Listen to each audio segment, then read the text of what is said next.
Welcome back to Arty Noobs with General Disturbance. This is a Matilda. It's a tier 4 British medium tank. It's located on the north spawn of Murovanka, and this one is under the command of ProvoBob. Now, there are a number of bots in this game, I'm afraid. Yes, they're the ones with the semicolons before their name and after it. Yes, you probably see those. So, Bot City, yes, and that happens because what they do is they fill the empty spaces with bots because they're short of players on ProvoBob's server. And right next door to him is a bot who was having a bit of difficulty trying to get away there. In fact, actually, ProvoBob is headed for the back of the map. I wonder why he's doing that. Well, the Matilda is basically, well, I suppose you could say it was a cruiser tank, but it's actually the Matilda 2, not the Matilda 1. Matilda 1 was actually quite a different tank altogether. And the Matilda 2, this one, has a 2-pounder gun. You can see that gun there. It's got the Little John adapter, which is at the end of the barrel. And what that does is it squeezes the shell at the last moment into a much smaller caliber than when it's loaded. It's soft metal around a hard tungsten core. And what that does is make the shell go a hell of a lot faster when it comes out the barrel, which gives it more penetration on the enemy. And it's maybe only a 2-pounder slug, but it is actually very, very lethal to the enemy because it's got much better penetration than most of the German tanks it was up against. It's a slow tank, very slow. It's mainly a bit of a walking tank, you might say. So it would actually move around with the infantry, but it's very effective, and they used them during the desert campaign. And ProvoBob's moving up onto the Magic Forest. They've only had contact with one enemy tank so far, an M5A1 Stuart. But I think ProvoBob's decided that actually there's more of a threat on the other side of the battlefield. And I think the main reason he's realised that is that the Type 91s over that side are bots. And if he leaves it to them, they will probably conquer, or the enemy will probably conquer them. So he's actually said defend the base, because I think he's a bit concerned now. He went to the wrong side, but there are enemy tanks in that wood. He stopped to take a shot at the M5A1. It pops up. Oh, no, didn't get the first one in. Did get the second. Trying to get this. And he gets the third. And there's a BT7 Art over there. This is a tier 4 game with tier 3 tanks in it.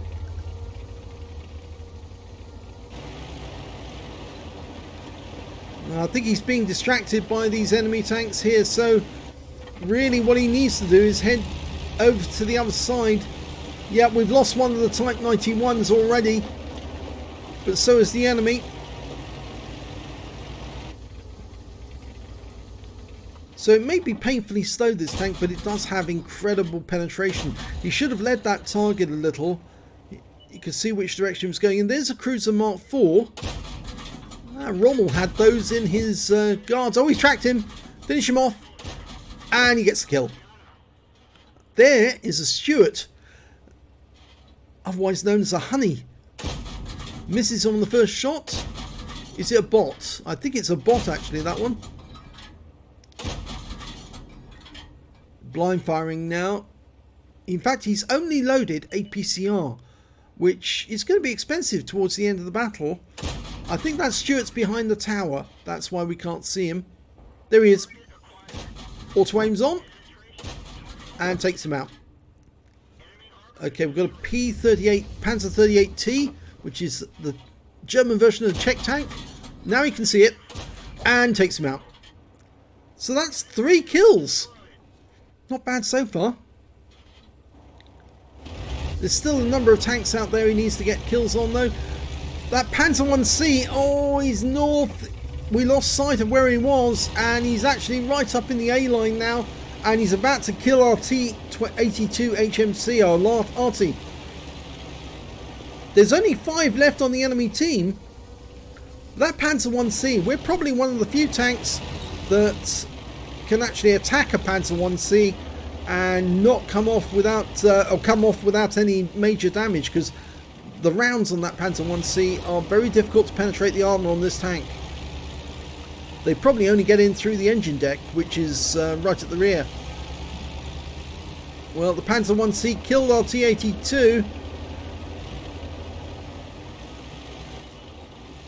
It's 5 versus 4 now, or 5 tanks left versus 4. He's trying to get shots at long range on the Panzer 1C. Unfortunately, it's so fast moving, it's very difficult to get shots on target.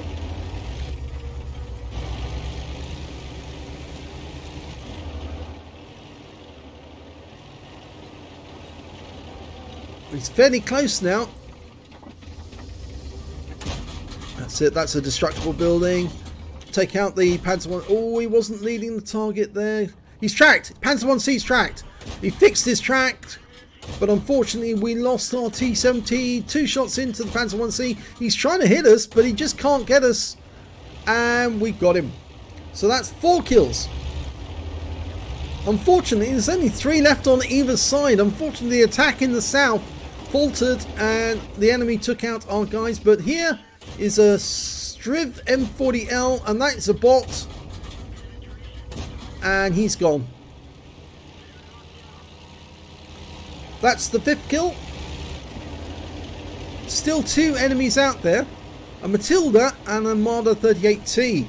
Now, I can actually tell that both of those players are actual players, real players, live players.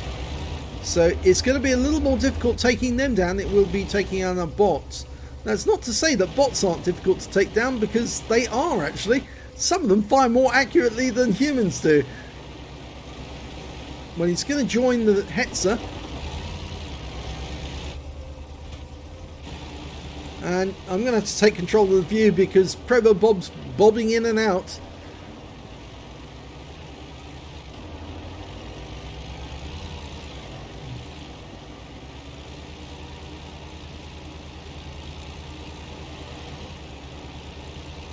Goes past the Hetzer, who was waiting for him to catch up.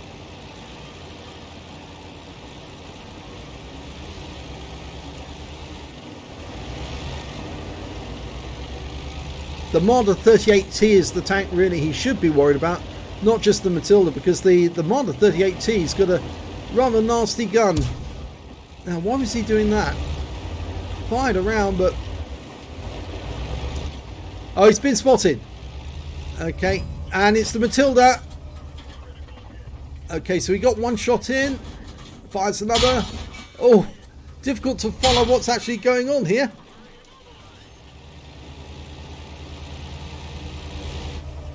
Hetzer moves up. Takes a shot, but unfortunately... Oh, now we shot our own teammate in the rear because ProvoBob wasn't watching what he was doing. Fires 1 into the Matilda. 2nd kill shot. Yes, got him. And that is a Top Gun, but there's still 1 enemy out there. Yeah, I think actually ProvoBob probably lost the chance to get a high caliber when he shot the Hetzer in the rear. You do need to be careful. He's got 982 hit points of damage so far, so he is close to 1,000 hit points, but if you damage one of your own teammates, accidentally or intentionally, you sometimes lose the high caliber, and I've seen that happen. It's happened to me. Okay, so we're looking for that Marder 38T. He was seen last time near the cap in that corner. Trouble is we have to go across this open field to get to the cap, and there's 6 minutes left, so there's plenty of time, but we're going to get fired on. ProvoBob's got plenty of hit points, so he can afford to move ahead. He's firing straight along the arc that the Marder 38T was seen in. Well, he's just placing shots where he thinks the enemy might be. Remember, these are APCR rounds, so it's very expensive. He's deciding to use the buildings to approach the cap area. Oh, what's he doing? And the enemy's capping. They've actually gone into the cap. The Marder went all the way around, so the Hetzer's going to go into the cap, and ProvoBob's going to drive back the other end and get a reset. Now, I'm not sure that he can make it that far in 1 minute 15 seconds, but well, our Hetzer's capping, so if ProvoBob gets the reset, that's it, they've got the game, because I don't think the Marder's going to be able to make it back either to reset the Hetzer if ProvoBob resets the Marder. Now the Marder's going to be ready and waiting for ProvoBob to turn up, so he's going to get at least 1, maybe 2 shots before he gets hit. But it's going to probably take the Marder 2 shots to take out ProvoBob, so he'll get probably a couple of chances, but he must get a reset. It's getting close. I expect that Marder will open fire the moment he sees ProvoBob, and the sixth sense will go off. He'll know he's close. He's fired. Oh, it's a bit of a mistake there. Don't fire until you're actually close, because that will aid the enemy to see you. He's in the bushes. He's in the bushes. He's in the bushes to the right. There he is. Gonna reset. Yes, he gets it. And that wins the game. He doesn't even need to kill the Marder, but he's going in to try and do it, and he kills him. And that wins the game before the Hetzer can cap out. You see ProvoBob aiming at the house, trying to knock the house down, thinking he's behind it. No, he was in the bushes. Anyone can go to the bushes. Don't sit behind the house. It's not the best place to be because it's destructible. Let's have a look at the end of battle stats. Well, it's a first class tanker for ProvoBob in the Matilda. He managed to get a duelist, a fire for effect, and a bruiser medal out of the miners. Out of the battle hero medals, he managed to get a top gun for getting at least 6 kills. He ended up with 7, and a defender because he reset the cap and got at least 70 defense points or in total. Win 8 of that game was 8,969. Let's have a look at the team score. Well, out of the real players, he managed to get the highest damage. So yes, he did lose the high caliber because he accidentally shot the Hetzer in the rear. He had over 1,000 hit points. It was at least the 20% of the enemy hit pool in total, but he was denied the high caliber because he did team damage. 1366 for him. The Marder 38T managed to get a high caliber, or the high caliber in his stead, for 1135. I've actually not seen that for a while, but I do know it actually happened to me once. Somebody else managed to get more damage, but because they damaged a teammate by accident, they ended up losing the high caliber. I picked it up instead, even though I had slightly less damage than the other guy. And the Marder managed to get 1,135 hit points of damage. When it came to kills, it was ProvoBob with 7, then the Marder 38T with 4, and then the Panzer 1C with 3. And when it came to base XP, it's ProvoBob with 890, and then the Panzer 1C managed 516. And after that, it was the P1C on the enemy team with 469. He fired 56 rounds, got 30 direct hits, 27 penetrations. Damage of 1,366 hit points, of which 344 were at more than 300 meters. He received 9 hits from the enemy, 2 of which were penetrations, 7 non-penetrations, and he blocked damage of 142 hit points.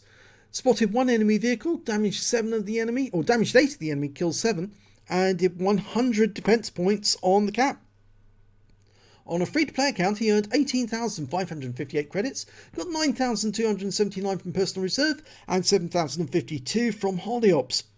His total came out at 34,889 credits, but he fired APCR throughout the battle. He didn't have any standard AP loaded at all, and he suffered a massive loss of 55,491 credits. Yes, so I'm afraid the answer is don't fire APCR in the Matilda if you can help it. Fire standard AP, because most of those shells will go through the target, because at tier 4 and tier 3, the standard AP does normally have enough penetration. It's only really difficult targets like OIs and heavy tanks that have lots of armor that you need to worry about, or tanks like the Panzer B2 or the BDR, those sort of things.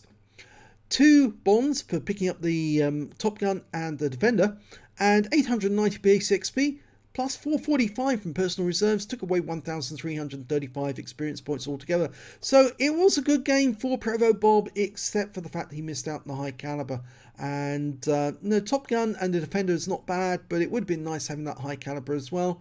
but I'm afraid it was bot city, so some of those bots were acting very unpredictably, and they were fairly easy kills, but some of them, like the Marder 38T, were very, very cheeky and actually managed to make it all the way around without being spotted and ended up in the cap, which probably was a bit of a mistake, because that tank destroyer is actually capable of taking out ProvoBob, and if he'd stayed at the other end and they got into the cap, he would have ended up with a defender instead by resetting the cap enough times, and I'm sure he would have been able to do that. So I think a mistake by the Marder 38T driver, but there you go.